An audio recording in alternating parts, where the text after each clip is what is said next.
merong 1/3 cup. Oo. Yan. Yung dalawang hole lang ang ating lalagyan ng ating ube butter. Oo. Okay, pagka luto na yung kabila, pwede mo nang baliktarin. Pwede mo lutuin mo lang siya sa yung saktong lakas at saktong hina lang ha.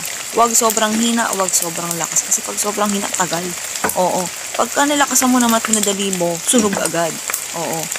Ayan. Yan hindi yan sunog ha. Hindi yan nangingithem.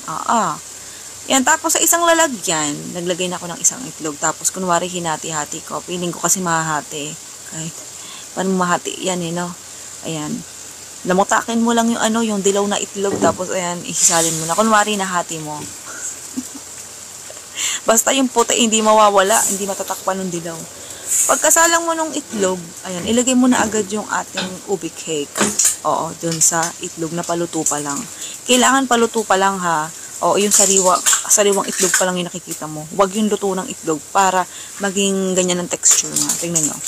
Para maging ganyan ang itsura. Yan, o diba? Parang kinain ng itlog yung ube cake mo. Ganun. Ganun dapat ha. Kaya kung gusto mo subukan to, curious ka sa lasa, napakadali lang gawin yan. Ang sarap nito. Oo.